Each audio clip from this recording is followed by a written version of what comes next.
বিসমিল্লাহির রহমানির রহিম। আসসালামু আলাইকুম। আমি রিফাত মেহজাবিন রমিম। আজকের ভিডিওতে আমরা জাতিসংঘ প্রতিষ্ঠার উদ্যোগ সম্পর্কিত বিভিন্ন ধরনের যে সম্মেলন এবং তাদের সাল এবং এ সম্পর্কিত যে বিষয়গুলো উঠে আসছে সেটা নিয়ে আলোচনা করা হবে। তো মোটামুটি অনেকগুলো সম্মেলন বিভিন্ন বইয়ে দেওয়া আছে, বাট শর্ট লিস্ট করে জাস্ট কয়েকটা ইম্পর্টেন্ট দেখে পড়লেই হয়ে যাবে। সবগুলো আসলে পড়ার প্রয়োজন পড়ে না, আর সব জায়গা থেকে কোশ্চেন আসেও না। তোমরা জাস্ট ইম্পর্টেন্ট যেগুলো থাকবে সেগুলো দেখেই পড়ার চেষ্টা করব। আচ্ছা, দেখা যাক যে আমাদের ভিডিওতে নেক্সটে কি আছে। ফার্স্টে যেটা আছে সেটা হচ্ছে লন্ডন ঘোষণা। সালটা লাগবে, ডেটটার দরকার নাই। 1941 সালে সেটা হয়েছে লন্ডনের জেমস প্রাসাদে। আচ্ছা, এখানে কি হয়েছে? এখানে জার্মানি ব্রিটেনে আক্রমণ করলে লন্ডনে আশ্রিত ইউরোপের 14টি দেশের এখানে নাম দেওয়া আছে। তারা কি করছে? এখানে আফ্রিকায় একটা ঘোষণায় স্বাক্ষর করে। এই যে ঘোষণাটাই হচ্ছে লন্ডন ঘোষণা নামে পরিচিত। এরপর হচ্ছে আটলান্টিক সনদ। আটলান্টিক সনদ হয়েছে 1941 সালে। Not the date, we need the সাল।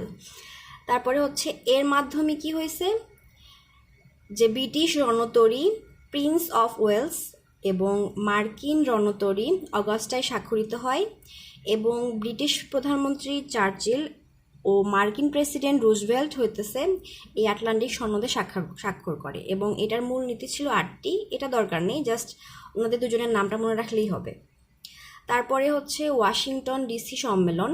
এটা হয়েছে 1942 সালে। এর ফলে কি হয়েছে? জাতিসংঘের মূল উদ্যোক্তা রাষ্ট্র যুক্তরাষ্ট্র, যুক্তরাজ্য, সোভিয়েত ইউনিয়ন ও চীন মিলিত হয়ে আটলান্টিক সনদের কার্যকারিতা ব্যাখ্যা করে। আর এখানে কি হয়েছে? মার্কিন প্রেসিডেন্ট রুজভেল্ট এই আন্তর্জাতিক সংস্থাটির নামকরণ করেন হইতেছে জাতিসংঘ বা ইউনাইটেড নেশনস। তারপর মার্কিন প্রেসিডেন্ট রুজভেল্ট, ব্রিটেনের প্রধানমন্ত্রী চার্চিল, সোভিয়েত প্রতিনিধি লিভ, এইটা দরকার নেই, এবং চীনের প্রতিনিধি ওনারও দরকার নেই, ওনারা হচ্ছে এখানে স্বাক্ষর করেন। মস্কো ঘোষণাটা দরকার আছে 1943 সাল, এটা মনে রাখলেই হবে। তেহরান ঘোষণা এগুলো অতটা ইম্পর্টেন্ট না, তবে আমাদের এটা দরকার যে ব্রেটেন উডস সম্মেলন। এটা হয়েছে 1944 সালে এবং নিউ হ্যাম্পশায়ার শহরে, ইউএসএতে। এইটা লাগবে। এবং এইটাতে কি হয়, দুইটা বড় বড় সংগঠন গঠিত হয় যাদেরকে ব্রেটেন উডস সংস্থা বলা হয়, যেমন হচ্ছে আইএমএফ এবং আইবিআরডি। এটা বিভিন্ন ধরনের চাকরির পরীক্ষায় আসে যে ব্রেটেন উডস সম্মেলনের মাধ্যমে কোন কোন দুইটি প্রতিষ্ঠান গড়ে ওঠে, এবং এদের দুজনকে বলা হয় ব্রেটেন উডস সংগঠিত সংস্থা, মানে ব্রেটেন উডস সংস্থা আর কি। তারপরে হচ্ছে এটাকে বলা হচ্ছে যে মনিটারি অ্যান্ড ফিনান্সিয়াল কনফারেন্স নামে পরিচিত, কারণ এখানে টাকা পয়সা বা ফিনান্সিয়াল যেহেতু জিনিসপত্রগুলো আইএমএফ এবং আইবিআরডি দেখাশোনা করে, এই জন্য আর কি এটা এই কনফারেন্স নামে পরিচিত। তারপরে ড্যামবারটন ওক্স, এটা আসলে দরকার নেই। কুইবেক সম্মেলনও দরকার নেই, বাট ক্রিমিয়া সম্মেলনটা আসলে আমাদের দরকার আছে। এটা হচ্ছে 1945 সালে, ক্রিমিয়া, যুক্তরাষ্ট্র। তারপরে বলা হয়েছে যে এখানে 5টি স্থায়ী দেশকে ভেটো ক্ষমতা প্রদান করা হয়। আমরা সবাই জানি যে ভেটো ক্ষমতা আসলে কি পরিমাণ গুরুত্বপূর্ণ। যে 5টা শক্তিশালী রাষ্ট্র আছে তাদের উপরেই ডিপেন্ড করতেছে সারা বিশ্ববাসীর ভবিষ্যৎ।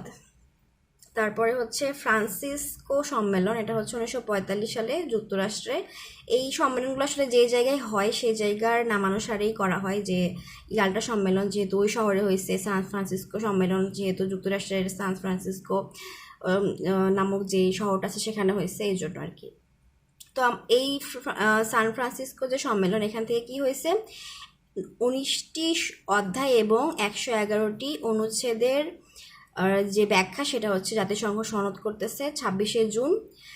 আর এটাতে স্বাক্ষর করে হচ্ছে উপস্থিত 50টি রাষ্ট্র। পরবর্তীতে 15 অক্টোবর 51 নম্বর দেশ হিসেবে এখানে পোল্যান্ড এই সনদে স্বাক্ষর করে, এবং 24 অক্টোবর 1945 সালে জাতিসংঘ সনদ কার্যকর শুরু হয়, এবং এজন্যই 24 অক্টোবরকে জাতিসংঘ দিবস বলা হয়।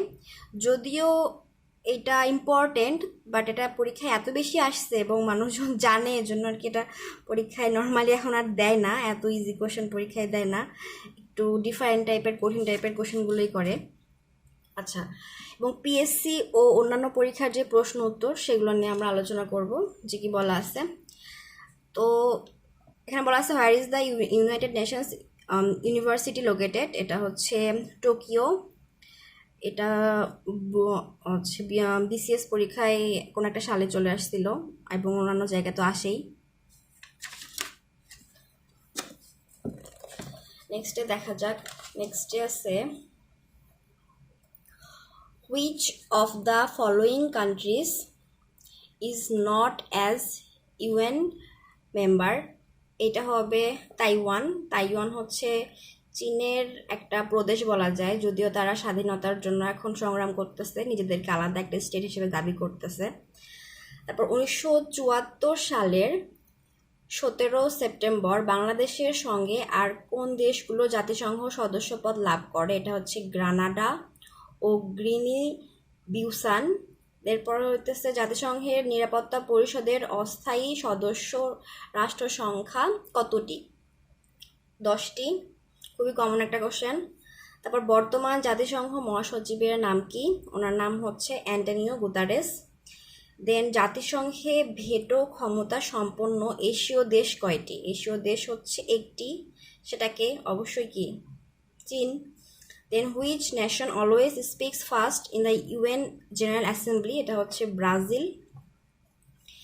দেন the most recent state to join United nation?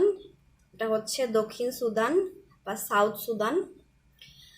দেন বাংলাদেশ জাতিসংঘের কততম সদস্য? 136তম সদস্য। এটা মানে যে কোনো চাকরির পরীক্ষায় এই কোশ্চেনটা মানে খুব কমন একটা কোশ্চেন আর কি। তারপরে অ্যান্টনিও গুতারেস, যিনি জাতিসংঘের মহাসচিব, উনি কোন দেশের? উনি হচ্ছেন পর্তুগালের। তারপরে জাতিসংঘভুক্ত রাষ্ট্রসমূহের সর্বোচ্চ কূটনীতিক বলা হয় কাকে? বলা হয় অ্যাম্বাসেডারকে। তারপর which of the following countries is a member of group P5+1? এখন P5 হইতেছে শক্তিধর 5টা রাষ্ট্র এবং 1 হচ্ছে কে? 1 হচ্ছে জার্মানি। দেন জাতিসংঘের পূর্বসূরি আন্তর্জাতিক প্রতিষ্ঠান কোনটি? লিগ অফ নেশনস, এটা আগে ছিল। তারপরে হচ্ছে লিগ অফ নেশনস কত সালে বিলুপ্ত হয়? 1946 সালে। 1945 সালে জাতিসংঘ প্রতিষ্ঠিত হয় এবং তার পরবর্তী যে সাল সেটাতে 46 সালে লিগ অফ নেশনস বিলুপ্ত হয়ে যায়। দেন ইউএনও বলতে কি বোঝায়? ইউএনও মানে হচ্ছে ইউনাইটেড নেশনস অর্গানাইজেশন। দেন জাতিসংঘ কোন প্রধান উদ্দেশ্যে স্থাপিত হয়? আমরা জানি এটা অবশ্যই কি? শান্তি রক্ষার জন্য বা যুদ্ধের অভিশাপ থেকে পৃথিবীকে রক্ষার জন্য প্রতিষ্ঠিত হয় জাতিসংঘ। দেন বলা আছে জাতিসংঘের উদ্দেশ্য কি? সে একই কথা, আন্তর্জাতিক শান্তি ও নিরাপত্তা নিশ্চিত করা। পরে দেখা যাক পরে কি আছে। এখানে বলা আছে যে 1945 সালে জাতিসংঘ সনদ কোথায় স্বাক্ষরিত হয়? একটু আগে আমরা পড়লাম যে 1945 সালে কোথায় স্বাক্ষরিত হয়েছে। 1945 সালে স্বাক্ষরিত হয়েছে দুই জায়গায়, একটা কুইবেক, একটা ইয়াল্টা, একটা হচ্ছে সান ফ্রান্সিসকো। তো এইগুলোর মধ্যে কোনটা পড়ে? অবশ্যই কি? San Francisco. দেন জাতিসংঘ সনদ কত সাল থেকে কার্যকর হয়? অবশ্যই কি? 1945 সাল থেকে। তারপরে জাতিসংঘ সনদ যেটা ছিল সেটাতে মোট কতটি দেশ স্বাক্ষর করে?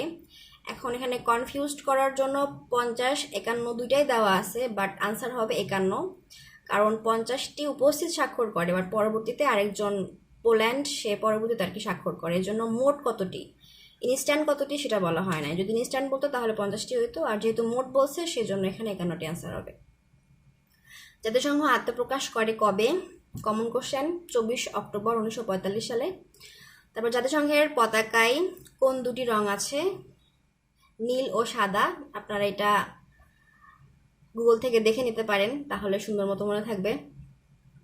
জাতিসংঘের ইউরোপীয় সদর দপ্তর কোথায়? ইউরোপীয় সদর দপ্তর হচ্ছে জেনেভাতে। তারপরে জাতিসংঘে বর্তমানে কয়টি ও কি কি ভাষা সরকারি কার্যক্রমে চলে? 6টি ভাষা। এটাও খুবই কমন একটা কোশ্চেন।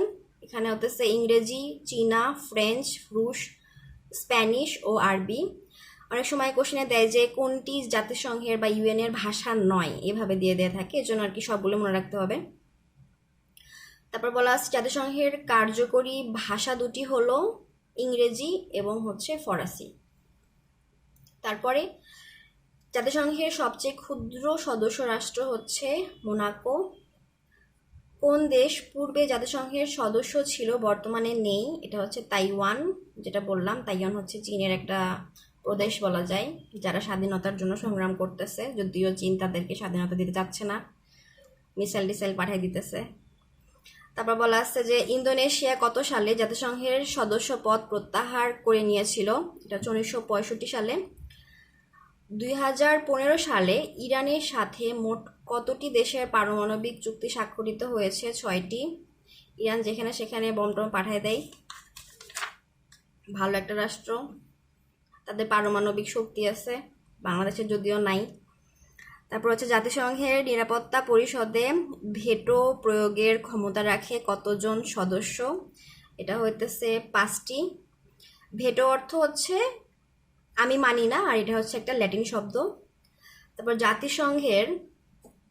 জাতিসংঘের সিকিউরিটি কাউন্সিলের সদস্য নিম্নলিখিত ব্যাপারে ভেটো প্রয়োগ করতে পারেন। এটা হচ্ছে নন প্রসিডিউরাল ম্যাটার্স। এরপরে আরও কিছু আছে এমসিকিউ, যেগুলো আমরা সলভ করব। এখানে বলা আছে দ্বিতীয় মহাযুদ্ধোত্তর কোন সম্মেলন আমেরিকা, ব্রিটিশ ও রুশ মিলে যুদ্ধের ফলাফল নির্ধারণ করে? এটা হচ্ছে পটসডম। দেন হচ্ছে জাতিসংঘের স্থায়ী পর্যবেক্ষক দেশকে? প্যালেস্টাইন। খুবই কমন কোশ্চেন। জাতিসংঘের সদস্য নয়? কিউবা সদস্য, জাপান সদস্য, কোরিয়া সদস্য, তাইওয়ান সদস্য না, এটা এর আগেও ছিল। জাতিসংঘের সদর দপ্তর কোথায়? এটা হচ্ছে নিউ ইয়র্ক। তারপরে কোন আন্তর্জাতিক সংস্থার পতাকায় জলপাই গাছ দেখা যায়? জলপাই গাছ দেখা যায় হচ্ছে জাতিসংঘ। অবশ্যই যেহেতু আমরা জাতিসংঘ নিয়ে পড়তেছি, এজন্য জাতিসংঘের অ্যান্সার হবে। কোন দেশটির ভেটো ক্ষমতা নাই? যুক্তরাজ্য, যুক্তরাষ্ট্র, রাশিয়ার আছে, নাই হচ্ছে জার্মানির। ভেটো ক্ষমতা অধিকারী কোন কোন রাষ্ট্র? জাতিসংঘের নিরাপত্তার পরিষদের স্থায়ী যে সদস্যগুলো তারা। তারপরে বলা আছে যে নিচের কোন দেশটি জাতিসংঘ নিরাপত্তা পরিষদের স্থায়ী সদস্য নয়? তো ফ্রান্স, রাশিয়া, চীন তো অবশ্যই, তাহলে নয় হচ্ছে জার্মানি। দেন ইরান পরমাণু চুক্তি স্বাক্ষর করেছে কোন পক্ষের সাথে? P5+1, মানে 5টা শক্তিধর রাষ্ট্র প্লাস হচ্ছে জার্মানি। দেন জলপাই গাছ কিসের প্রতীক? অবশ্যই কি শান্তির প্রতীক, যেহেতু ইউএন এর পতাকায় এটা আছে।